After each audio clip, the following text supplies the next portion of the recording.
Y quisiera hacerles una pregunta en esta mañana. ¿Qué significa para usted tener éxito en la vida? ¿Qué significa para usted tener éxito en la vida? No se apresure a responder. Piense por un momento, ¿qué significa para usted tener éxito en la vida? Y tengan la libertad, quienes deseen compartir su respuesta lo puedan hacer. ¿Qué significa para usted tener éxito en la vida?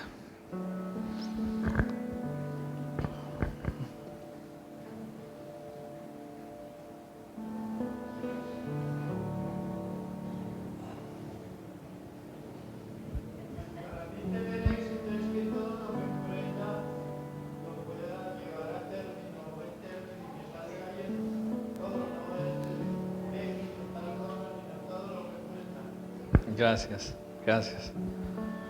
¿Alguien más nos quiere compartir su opinión acerca de qué significa para usted tener éxito en la vida?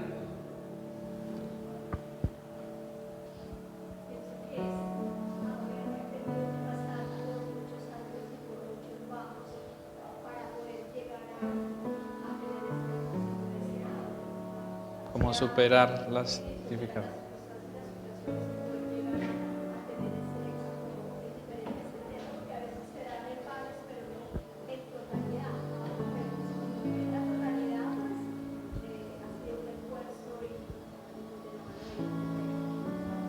Gracias.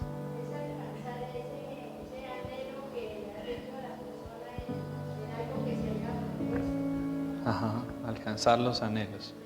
Bueno, yo creo que cada uno tenemos diferentes opiniones y diferentes respuestas a ese interrogante, ¿no? ¿Qué es tener éxito en la vida?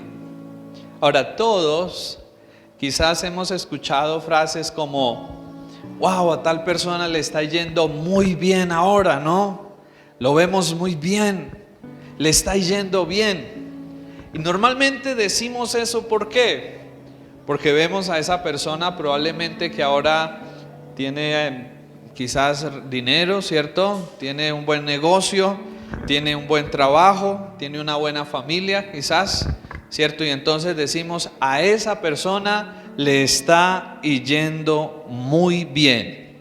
Sin embargo, ¿será que es esto la manera correcta de medir el éxito?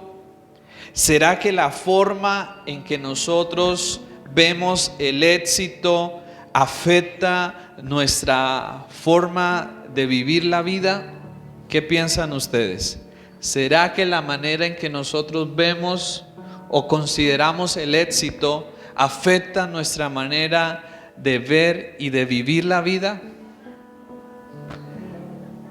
Hay algo muy curioso, y es que la forma como vemos el éxito determina muchas de nuestras desilusiones y de nuestras tristezas en la vida.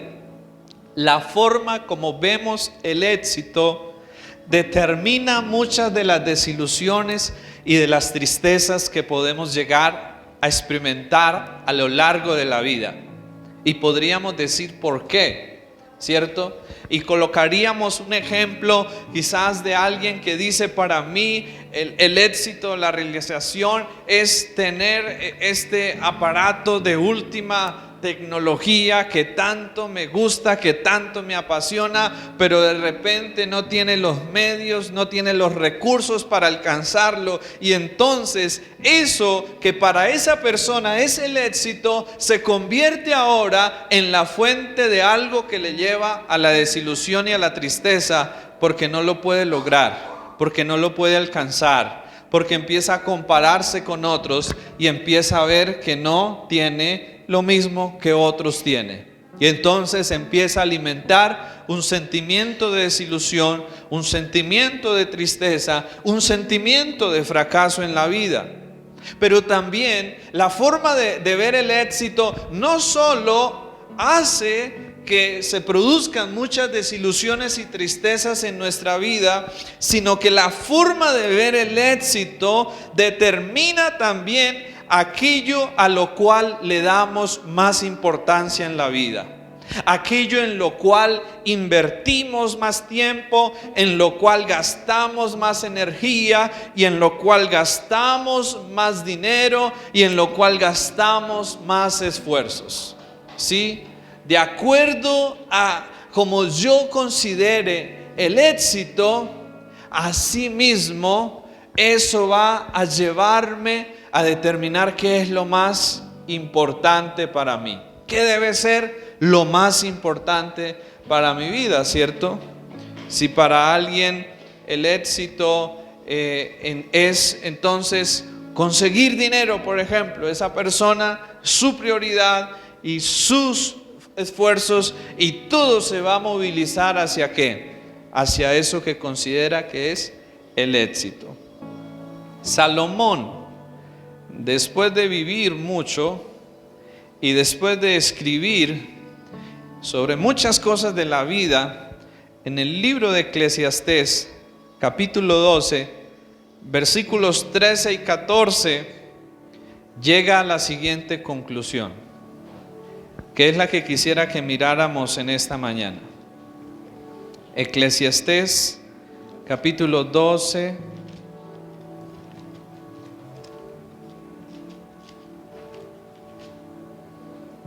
versículos 13 y 14.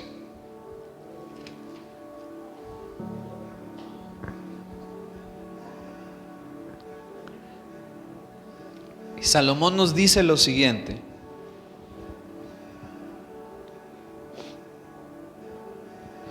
el fin de todo el discurso oído es este: teme a Dios y guarda sus mandamientos, porque esto es el todo del hombre.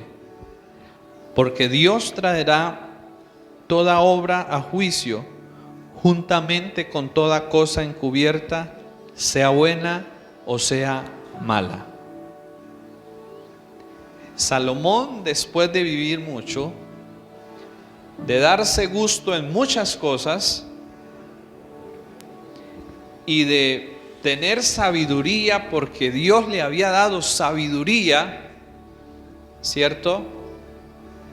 Concluye este libro y concluye quizás muchas de sus enseñanzas y razonamientos en lo siguiente, en el versículo 13: el fin de todo el discurso oído es este.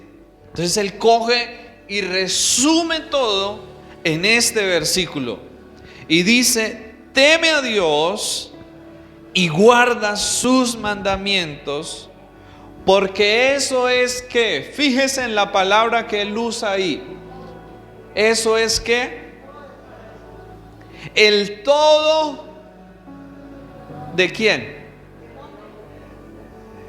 No dice una parte, dice que eso es que el todo. ¿Y qué es el todo? El todo, ¿cierto? Todo. ¿De quién? De nosotros los seres humanos. Y yo sé que hay una palabra ahí que es un poco difícil quizás de entender para nosotros por la forma en que la relacionamos. Y es como él comienza diciendo: teme a Dios. Y cuando nosotros escuchamos acerca de este temor a Dios, ¿cierto? Y que lo vemos en otras partes y que quizás Salomón es uno de los que más habla acerca del temor a Dios. En Proverbios inicia su libro de Proverbios diciendo: el temor a Dios es el principio de la sabiduría, ¿cierto? Y cuando nosotros escuchamos en la Biblia acerca del temor a Dios, no es el miedo que nosotros pensamos de espanto, de terror, ¿cierto? Que nos lleva a huir o que nos lleva a alejarnos de alguien. No es de ese tipo de temor al cual se está refiriendo aquí la palabra. No es de espanto, no es de terror, no es de algo que nos lleva a alejarnos. Y Martín Lutero trata de explicar esto con la siguiente ilustración. Y Martín Lutero dice que este temor al cual se refiere la Biblia es como el temor que un niño tiene y siente por su padre. Sí, un niño que ama a su padre y un niño que quiere agradar a su padre y un niño que quiere complacer a su padre, tiene temor de no fallarle, tiene temor de no ofenderlo, tiene temor de no entristecerlo, pero no es un temor de miedo a su padre, sino es un temor de fallarle, un temor de deshonrarle, un temor de entristecerle. No es un temor que nos lleva, no es un temor al castigo, es un temor a perder aquel que nos da la seguridad y el amor. Así que cuando aquí encontramos en la Biblia acerca del temor de Dios, no es un miedo al castigo de Dios solamente, es mucho más que eso. El temor a Dios es el temor a ofender, es el temor a fallar y es el temor a quedarnos sin aquel que es la única fuente de seguridad, de amor y de bien verdadero para nuestras vidas. Es el temor a no perder algo que es muy valioso. No sé si usted ha tenido temor a perder algo que es valioso para usted. Y usted cuida eso. Y usted protege eso. Y usted no hace algo para dañar eso, porque es muy valioso para usted. ¿Sí le ha pasado eso? Es algo así, es ese temor de decir, no voy a dañar y no voy a descuidar y no voy a perjudicar algo. Y es mi relación con aquel que me da todo lo que yo necesito, todo lo que yo soy. Así que el temor a Dios es tener en cuenta a Dios en cada momento de la vida. Es ponerle atención a Dios, prestarle atención, tomar en serio a Dios, respetarlo y obedecerle. Todo esto es lo que de una u otra manera involucra el temor a Dios. Es tener en cuenta a Dios, ponerle atención, tomar en serio a Dios, respetarlo y obedecerle. No por un miedo al castigo, ¿cierto? Sino por un amor que nace de nuestro corazón como resultado del amor que nosotros experimentamos de Él y que nosotros hemos experimentado de Él ya en nuestras vidas.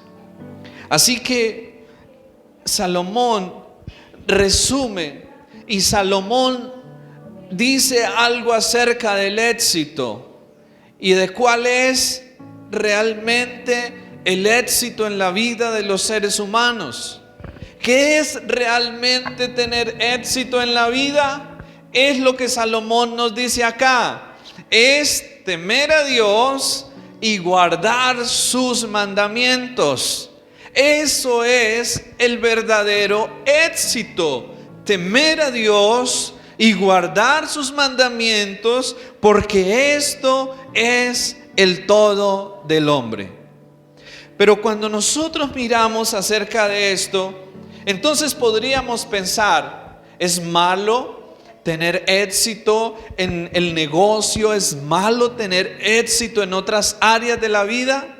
No, de ninguna manera.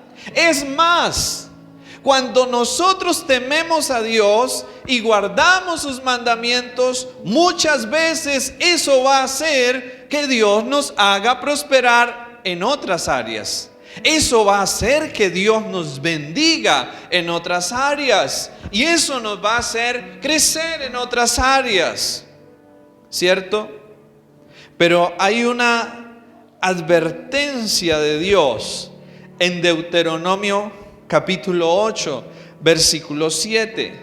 Deuteronomio capítulo 8, verso 7 en adelante. ¿Sí?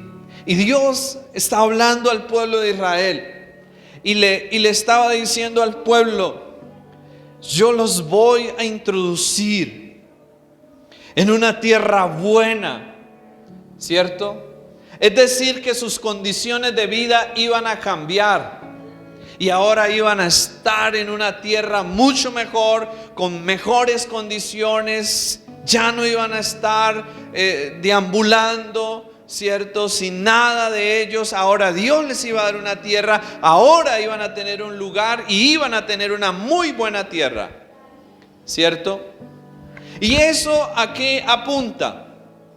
Que cuando nosotros tememos a Dios y guardamos sus mandamientos, Él nos hace prosperar, ¿cierto? Y por eso en el versículo 7 dice el Señor: porque Jehová tu Dios te introduce en la buena tierra, tierra de arroyos, de aguas, de fuentes y de manantiales que brotan en vegas y montes, tierra de trigo y cebada, de vides, higueras y granados, tierra de olivos, de aceite y de miel, tierra en la cual no comerás el pan con escasez, ni te faltará nada en ella, tierras cuyas piedras son hierro y de cuyos montes sacarás cobre, y comerás y te saciarás y bendecirás a Jehová tu Dios por la buena tierra que te habrá dado.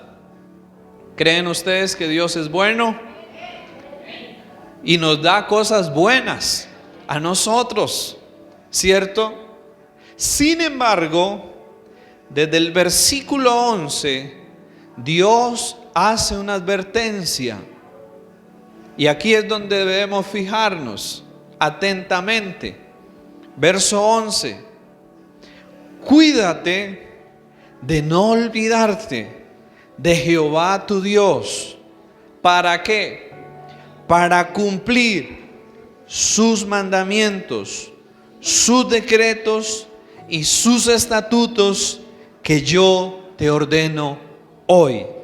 Y mire lo que dice el verso 12: no suceda que comas y te sacies y edifiques buenas casas en que habites, y tus vacas y tus ovejas se aumenten, y la plata y el oro se te multipliquen, y todo lo que te hubieres se aumente. Versículo 14: y se enorgullezca tu corazón, y te olvides de Jehová tu Dios, que te sacó de tierra de Egipto, de casa de servidumbre, que te hizo caminar por un desierto grande y espantoso, lleno de serpientes ardientes y de escorpiones y de sed, donde no había agua, y Él te sacó agua de la roca del pedernal, que te sustentó con maná en el desierto, comida que tus padres no habían conocido, afligiéndote y probándote, para a la postre hacerte bien. Y digas en tu corazón: mi poder y la fuerza de mi mano me han traído esta riqueza. Sino acuérdate de Jehová tu Dios, porque Él te da el poder para hacer las riquezas, a fin de confirmar su pacto que juró a tus padres, como en este día. ¿Cuál es la advertencia que Dios hace aquí? Que no nos olvidemos de Dios, ¿cierto? Que no nos olvidemos de Dios y que no pensemos que lo que hemos logrado y hemos conseguido ha sido solo por nuestra propia fuerza, habilidad o capacidad, sino que recordemos que es Dios el que en su gracia y que por su pacto para con nosotros nos da las cosas que tenemos. Miren, hay algo aquí muy, pero muy importante. Cuando nosotros tememos a Dios, tomamos en cuenta a Dios, muchas veces Él nos prospera y nos bendice y nos va bien. Pero hay un cuidado que hay que tener en ese momento, ¿cierto? Y es el cuidado de no olvidarnos de Dios. Muchas personas y a muchos de nosotros quizás nos ha llegado a pasar o nos pueda estar llegando a pasar, ¿cierto? Que de repente un día, cuando no teníamos las cosas que hoy teníamos, éramos personas más consagradas, más comprometidos con Dios, servíamos a Dios, estábamos fielmente con Dios, pero de repente, luego que Dios empezó a darnos cosas, ahora vienen las excusas. Y ahora decimos, no tengo tiempo. Ahora decimos, estoy ocupado. Ahora decimos, tengo otras cosas que hacer. Porque aquí cuando Dios dice no olvidarte de Él, no es que dejemos de tener una creencia en Dios, porque si a todos aquí nos preguntaran, ¿usted cree en Dios? ¿Usted se ha olvidado de Dios? Todos diríamos, no, por supuesto que no, yo creo en Dios. ¿Cómo me voy a olvidar de Dios si Él me ha ayudado? ¿Cierto? Esa sería la respuesta.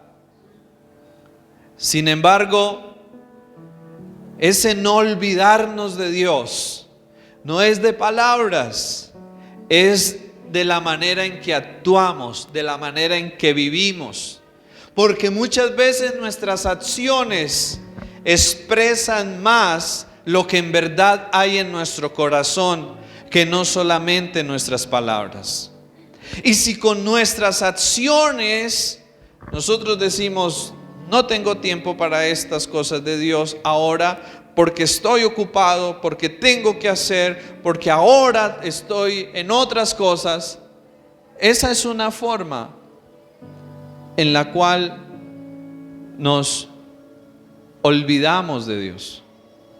Esa es una manera en la cual poco a poco, porque eso no es algo que suceda de la noche a la mañana, es algo que va sucediendo poco a poco y sucede a veces tan lento que ni siquiera nos damos cuenta, ¿cierto?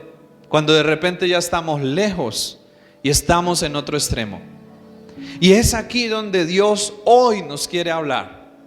Y es aquí donde hoy Dios nos quiere decir, oigan, por favor, yo quiero cumplir mis promesas en ustedes. Yo les quiero dar cosas buenas, pero por favor, no se olviden de mí. Por favor, recuerden que lo más importante en la vida no es eso que Dios le ha dado. No es las bendiciones que Dios le ha dado. Lo más importante en la vida es y debe ser Dios, no lo que Él nos da, no los logros que conseguimos, las victorias que conseguimos. No es esas cosas materiales, es y debe ser Dios, ¿sí? Pero creo que también cuando nosotros decidimos amar y obedecer a Dios, no siempre viene prosperidad, no siempre las cosas salen bien. A veces sí, como lo acabamos de leer, y como probablemente cada uno lo hemos experimentado en algún momento o en algún área de nuestra vida y nos va bien. Pero cuando amamos a Dios, a veces las cosas no van a salir bien, ¿cierto? A veces no va a venir la prosperidad, sino van a venir los problemas, van a venir las injusticias, van a venir las dificultades, ¿cierto? Si no, preguntémosle a José qué le pasó cuando él quiso honrar a Dios manteniéndose íntegro y le dijo no a la esposa de Potifar. ¿Qué le sucedió a José en ese momento cuando él escogió amar, obedecer y honrar a Dios? Le dieron un premio Nobel por ser un hombre valiente. No, lo metieron ¿a dónde? A la cárcel. Y años duró allí injustamente, ¿cierto? ¿Y él había hecho algo malo? No, por el contrario, hizo lo que debía hacer. Pero no siempre hacer lo bueno delante de Dios nos va a llevar a prosperidad, a éxitos inmediatamente. A veces nos va a traer problemas, ¿cierto? Y cuando nosotros miramos en Apocalipsis capítulo 2, versículo 8, el Señor le está hablando a una iglesia, a la iglesia de Esmirna. Y el Señor le dice a esta iglesia lo siguiente. Apocalipsis 2, 8. Y escribe al ángel de la iglesia en Esmirna, el primero y el postrero, el que estuvo muerto y vivió, dice esto: yo conozco tus obras y tu tribulación y tu pobreza. ¿Cómo era esta iglesia? Era una iglesia tribulada y era una iglesia pobre. Pero era una iglesia. Eran hijos de Dios. Eran hijas de Dios, ¿cierto? Y tanto que Dios les reafirma y los anima y les dice: pero tú eres ¿qué? Rico, ¿cierto? Porque como Dios mide el éxito, es muy diferente a como nosotros medimos el éxito. Nosotros medimos el éxito, como les decía al comienzo, mirando y fijándonos en las cosas materiales y externas. Si alguien está teniendo dinero, un buen trabajo, un buen negocio, está siendo reconocido, esa persona está teniendo éxito. Eso era lo que creía la iglesia de la Odisea. Pero ¿qué le dice Dios a la iglesia de la Odisea? No, tú eres un pobre, desventurado, porque Dios no mide el éxito y nosotros no debemos ver el éxito como lo ve el mundo. El mundo ve el éxito de esa manera, pero Dios no ve el éxito así. Entonces, dice el Señor a la iglesia: yo conozco tus obras y tu tribulación, una iglesia con problemas fuertes, situaciones difíciles, y tu pobreza, pero tú eres rico. Y la blasfemia de los que se dicen ser judíos y no lo son, sino sinagoga de Satanás. Versículo 10. No temas en nada lo que vas a padecer. He aquí, el diablo echará a algunos de vosotros en la cárcel para que seáis ¿qué? Probados, y tendréis tribulación por 10 días. O sea, era una iglesia que hasta el momento tenía tribulación, tenía pobreza, y Dios le estaba anunciando: vienen más problemas, vienen más dificultades, ¿cierto? Pero ¿qué le dice Dios a esta iglesia? En el versículo 10, en la última parte: sé fiel hasta la muerte y yo te daré la corona de vida. Aquí el Señor nos deja ver entonces cuál es el éxito verdadero en la vida, tanto en la abundancia como en la escasez. ¿Cuál es el éxito? Ser fieles a Dios, tanto en la abundancia como en el sufrimiento, como en la escasez, como en la debilidad, como en el quebranto. El verdadero éxito de un hijo de Dios, de una hija de Dios, de un discípulo de Dios, no es que siempre esté prosperado. No, porque tristemente a veces Dios prospera a sus hijos y muchos de ellos se olvidan de Dios, se alejan de Dios, y entonces eso ya no es éxito de Dios. El éxito que Dios plantea y que Dios desea para nosotros tampoco no es tener problemas, porque aquí vemos una iglesia tribulada. Vemos que Jesús fue el ejemplo perfecto de alguien que obedeció a Dios completamente. Sin embargo, Jesús por eso no tuvo problemas. Más bien eso le trajo muchos problemas, y tanto que lo llevó a ser crucificado y a morir. Y diríamos, y yo creo que muchos de nosotros Si hubiéramos estado en esa época, diríamos: Jesús, el profeta, el ungido del Señor, miren cómo terminó, fue un fracaso. Ante los ojos humanos verían eso como un fracaso, ¿cierto? En nuestra humanidad verían eso como un fracaso, porque vemos el éxito de una forma equivocada. Y la forma en que Jesús terminó, aunque para los ojos humanos parecía un fracaso, para Dios el Padre era la manera de traer libertad, victoria y redención para nosotros los seres humanos. ¿Y por qué? Porque Jesús fue fiel hasta la muerte. Porque Jesús se mantuvo fiel al Padre hasta la muerte. Y hasta la muerte de cruz. Y por eso dice Pablo en Filipenses: por lo cual Dios le dio un nombre sobre todo nombre, lo exaltó hasta lo sumo y le dio un nombre sobre todo nombre, para que en el nombre de Jesús se doble toda rodilla, toda lengua confiese que Él es el Señor. Y entonces el verdadero éxito en la vida como cristiano no es solo estar teniendo cosas y logrando cosas. No, el verdadero éxito es mantenernos fieles a Dios. Si Dios te ha dado abundancia, tu éxito no está en la abundancia. Tu éxito está en mantenerte fiel a Dios en medio de la abundancia.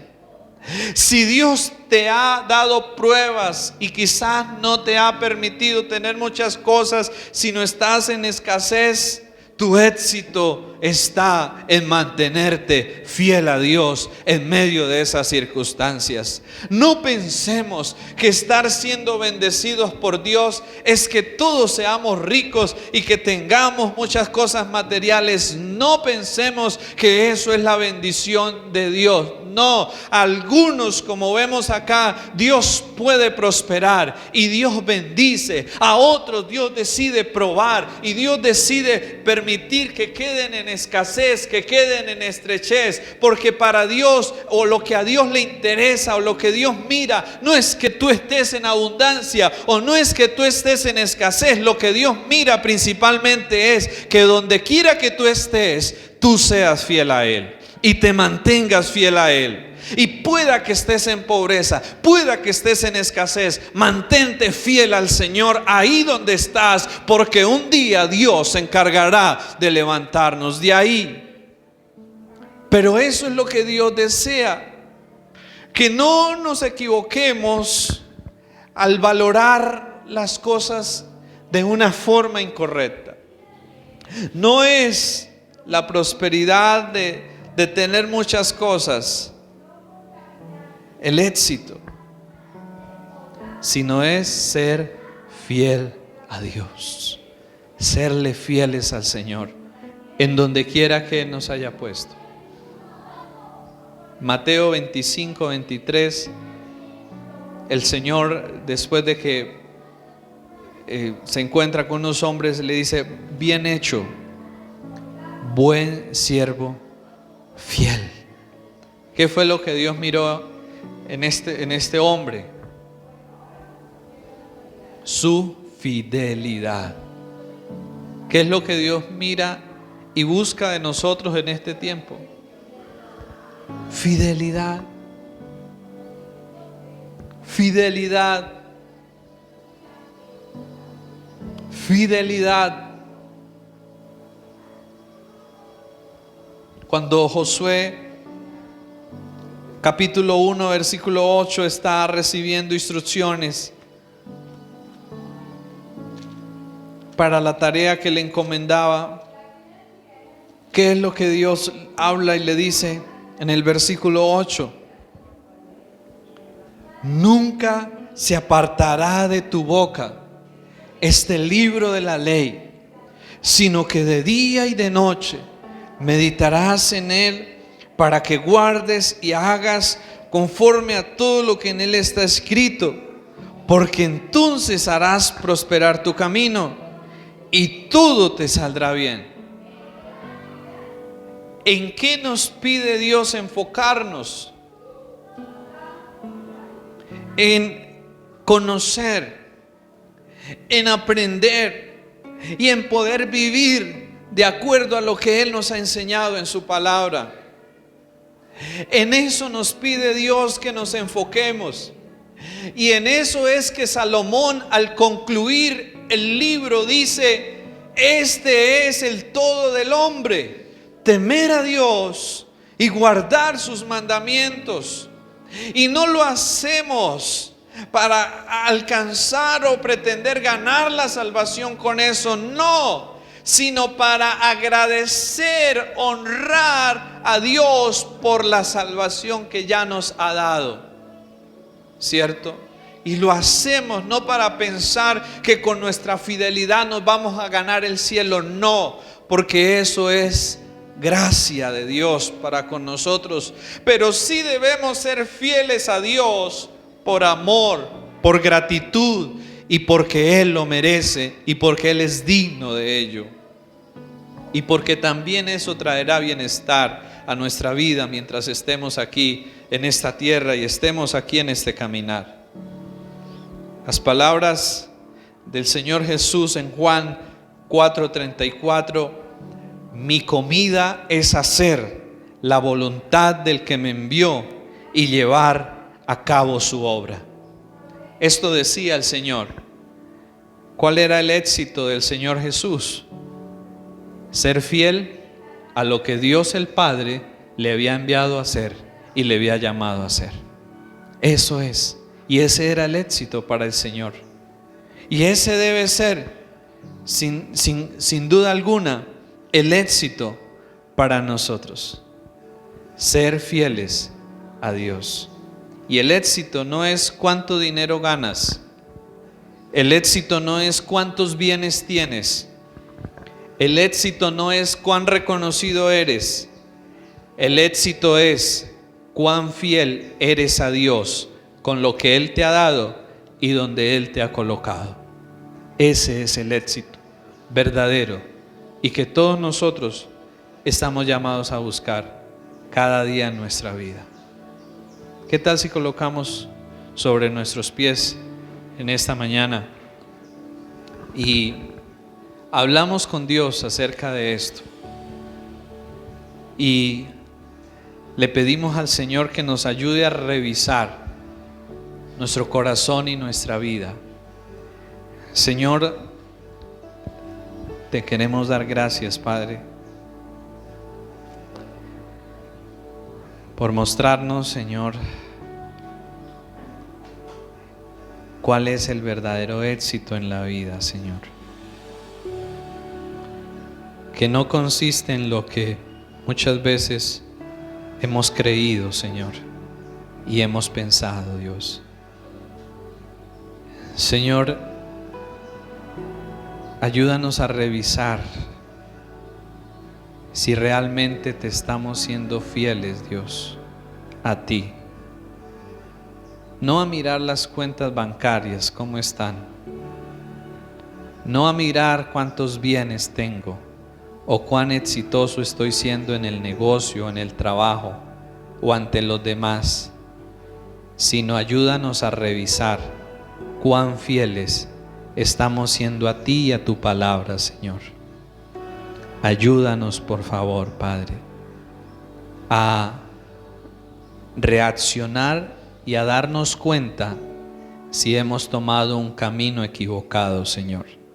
Si hemos tomado una dirección equivocada en la vida, Dios, y nos hemos empezado a dejar llevar por un éxito, Señor, equivocado, definido por el mundo y no por ti, Señor.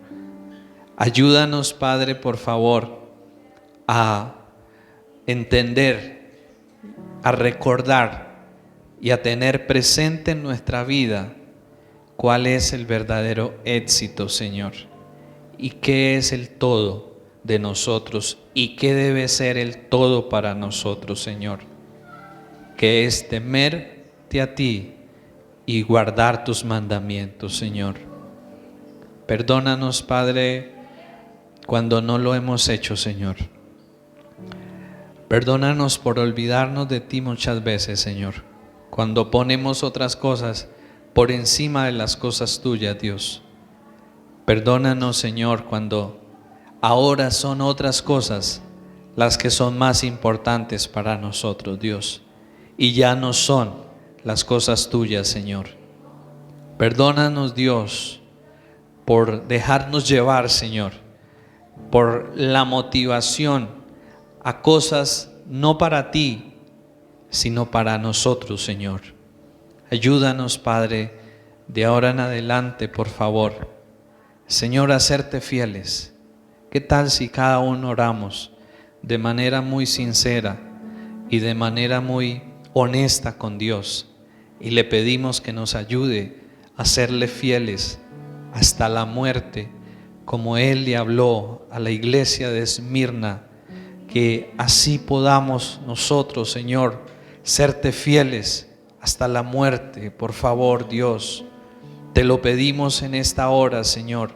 Ayúdanos, Padre, ayúdanos, Señor, por favor, a serte fieles hasta la muerte, Señor.